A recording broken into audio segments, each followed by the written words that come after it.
Hey YouTube, welcome back to another video. It's been a while since I've done a video, so I figured it's about time I get something out there.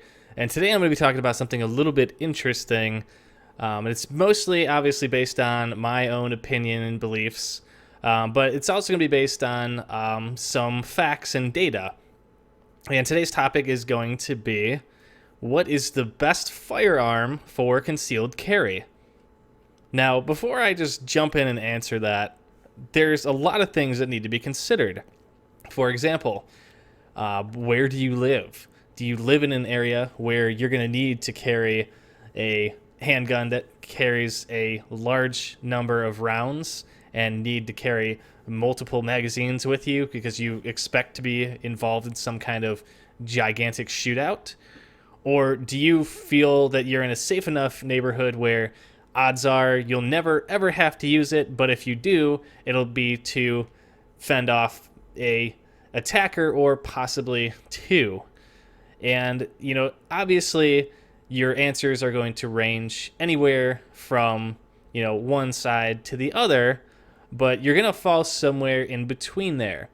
Now, most of us, now, no matter how paranoid you are probably not going to have an issue where you're ever going to have to draw your weapon. So with that being the case, do you really need to have a gun on you that's going to be able to carry 15 rounds and then have another 22 round or even a 50 round magazine on standby? I mean, odds are you're not. I'd have to say that if you're going to draw a weapon, it is going to more than likely cause whatever attacker to turn and run the other way. It's just, if you pull a gun on someone, it doesn't matter what it is, unless they're on some type of drug or something like that that makes them not think like a normal human being would, then odds are they're going to see that, realize, holy crap, I just screwed up, and they're going to run. So even if you pull the trigger and it's a 25 caliber, or you've got a Magnum with you, 357 Magnum, or whatever the heck you're carrying, it doesn't matter. The gun is going to shoot, it's going to be loud, and it is going to kill someone if you hit them in the right spot. And that kind of brings up my next point, which is going to be all the people that make fun of smaller caliber guns. The biggest example of a small caliber gun that gets made fun of a lot is the 22. Pretty much everywhere you go on the internet, if you look up defensive carry handguns and someone brings up the 22, everyone is immediately going to laugh and poke fun at them, like, oh, a 22 is not going to do any good in a self-defense situation. 22s aren't lethal. There's no stopping power, blah, blah, blah, whatever their excuses are. But stopping power is a myth, because there's really no such thing. And now there's going to be those of you who are going to hear that statement, immediately pause the video and be like, no, stop, this guy's wrong, I need to tell him right now. But the thing you need to keep in mind is that it really is going to come down to shot placement. Whether you've got a small little 22, or maybe you've got a 357 or 40 or 9 or whatever it is, if you're close enough to someone and hit them in the right spot, it will kill them immediately. Likewise, you could shoot them in the hand, the leg. You could just blow through their jacket and not even touch them. I mean, there's a lot of things that could stop you from not killing someone in a single shot. And a lot of that stuff is going to come down to training. So before I get too much into that, let me just talk a little bit more about the ammunition caliber. Yes, bigger calibers will create more of a wound. They can cause targets to bleed out faster. There are some cases where certain shot placements from certain calibers will instantly kill people or animals or whatever you're shooting at, whereas a smaller caliber might have taken an extra couple rounds or an extra couple seconds or something like that. But again, that all comes down to shot placement, not so much the caliber. Now, yes, a bigger caliber does have more energy to it and it can penetrate deeper into clothing and stuff like that. But if you're just an average, everyday, casual carrying a weapon to defend yourself with, most encounters are going to happen within probably a few yards of your person. They're not going to be 25, 50, 100 yards away. You're not going to be stabilizing yourself and trying to line up every single shot. You're going to be filled with adrenaline.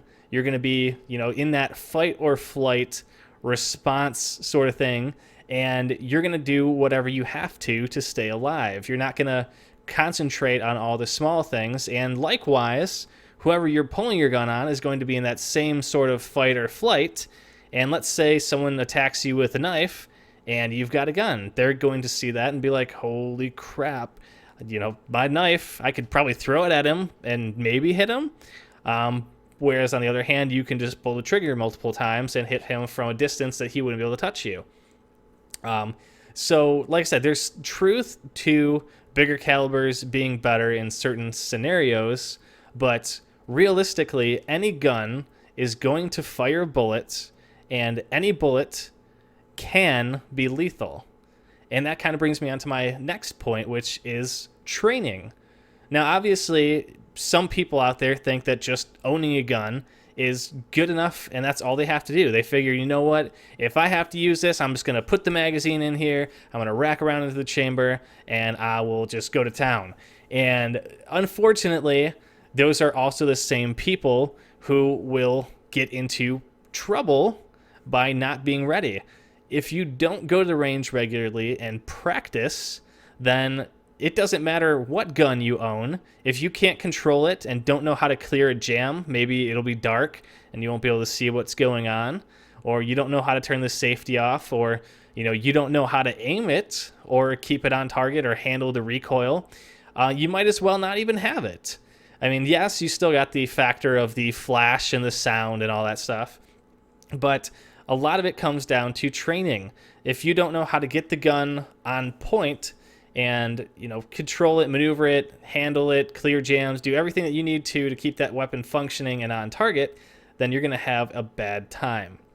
So what is, to me, is more important than having a giant caliber round in your gun is actually being able to use the gun, being able to know how it handles, how hard it kicks, how to get it back on target, how to keep it on target, how to shoot with your right hand, how to shoot with your left hand.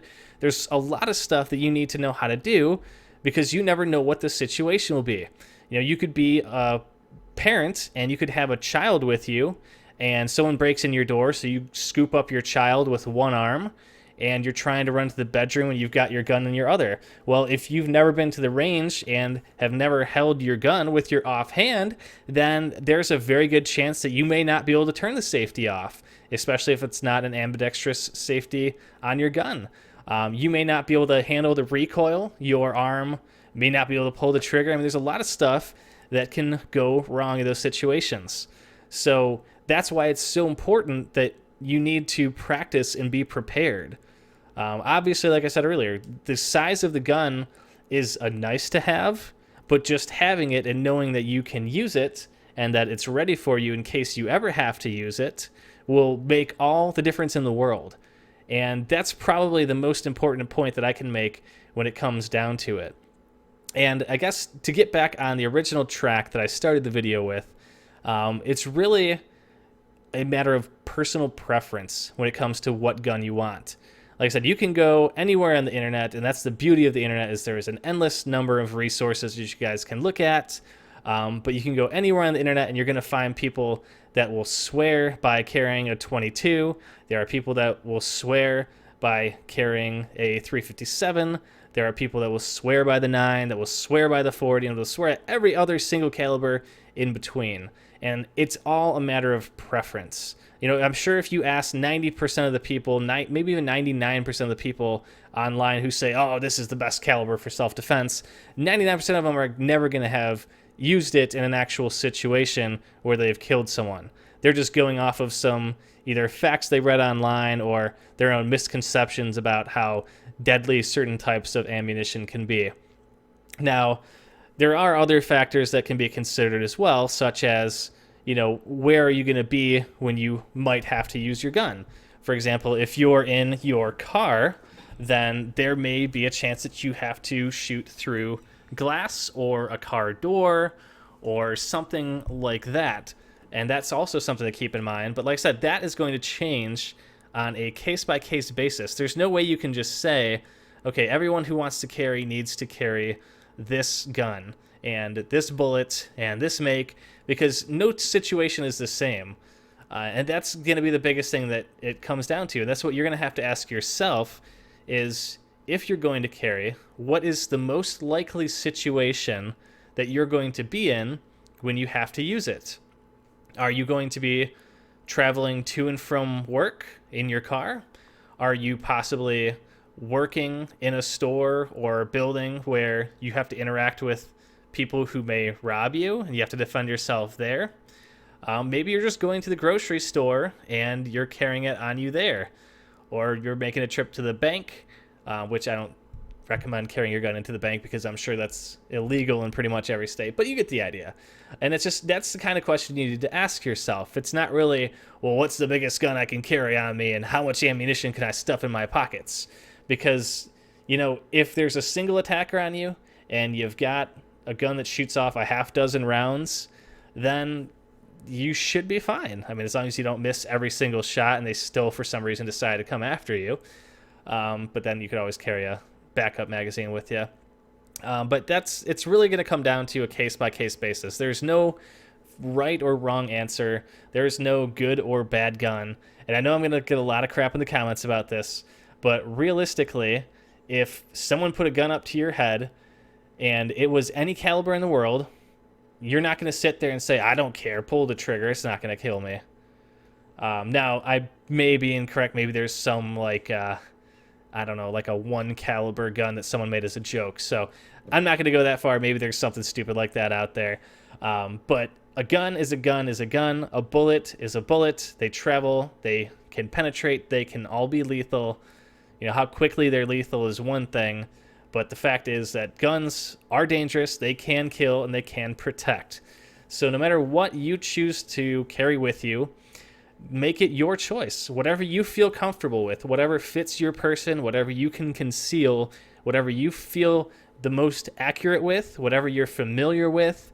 And frankly, it really is whatever you want it to be.